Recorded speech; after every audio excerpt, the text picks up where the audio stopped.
Halo guys, bersama saya Nida Dusturia dari English Studio. Dalam video kali ini saya akan menjelaskan mengenai connective words atau kata penghubung yang khusus menunjukkan untuk cause and effect.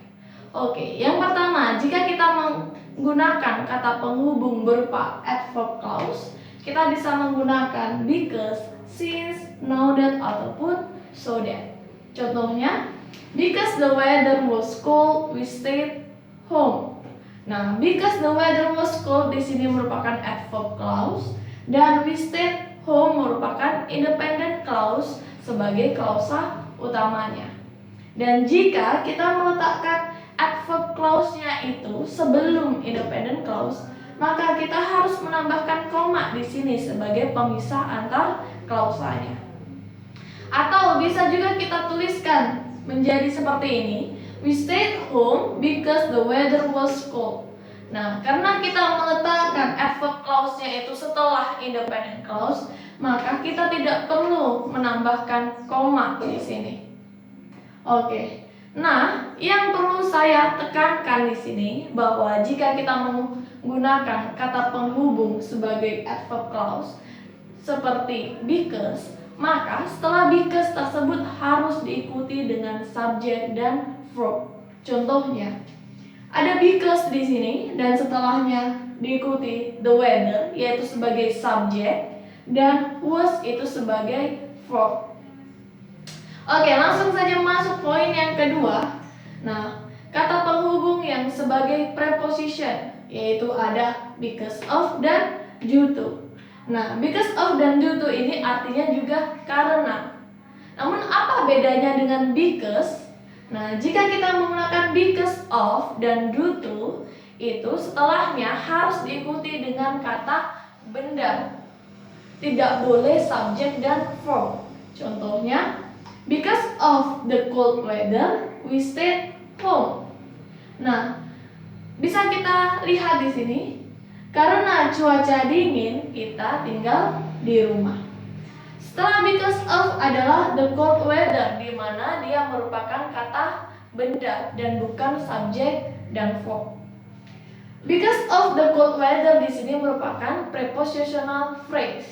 Nah, karena prepositional phrase tersebut diletakkan sebelum dari independent clause, maka kita harus menambahkan koma di sini untuk memisahkan antara frase dan klausanya. Yang kedua, kita juga bisa menggunakan due to. Due to the cold weather we stayed home. Nah, due to ini artinya juga sama dengan because of, yaitu karena. Atau contoh yang ketiga, we stayed home due to the cold weather. Nah, karena prepositional phrase kita berada setelah independent clause, maka kita tidak perlu menambahkan koma di kalimat ini.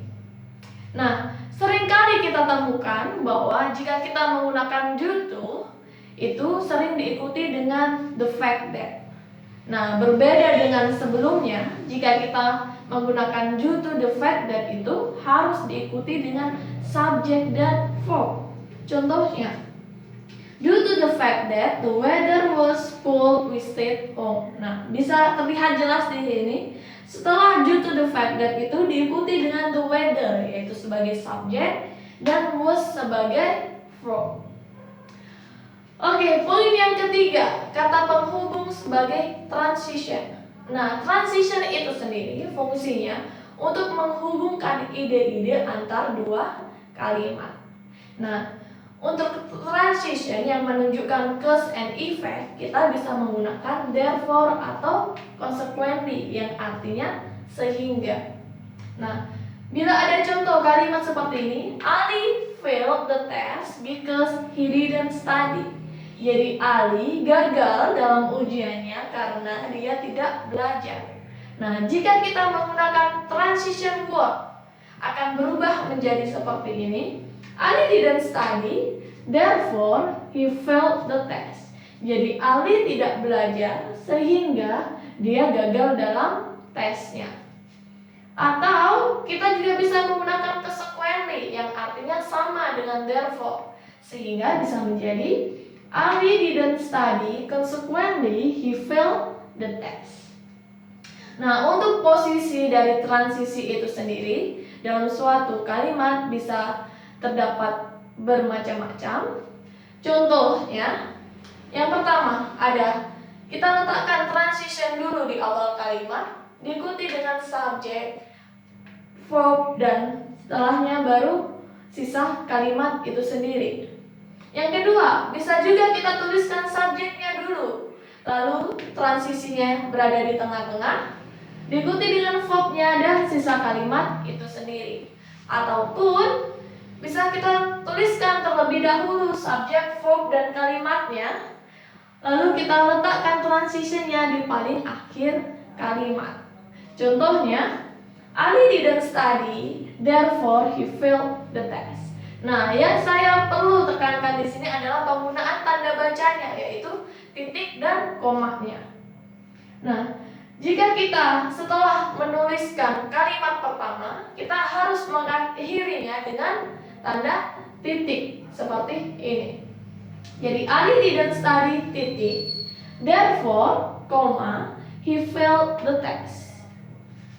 Atau contoh yang kedua, Ali didn't study titik, he, therefore, failed the test. Atau yang terakhir, Ali didn't study titik, he failed the test, therefore. Nah, ketiga kalimat ini sebenarnya mempunyai arti yang sama, hanya saja penempatan atau posisi transisinya berbeda-beda. Oke, yang terakhir, kata penghubung yang menunjukkan cause dan effect sebagai conjunction, yaitu ada so. Nah, conjunction itu sendiri digunakan untuk menghubungkan antar dua independent clause atau dua kalimat. Contohnya, Ali didn't study, so he failed the test. Nah, artinya Ali tidak belajar sehingga dia gagal dalam ujiannya. Nah, artinya so itu sendiri sama halnya dengan therefore.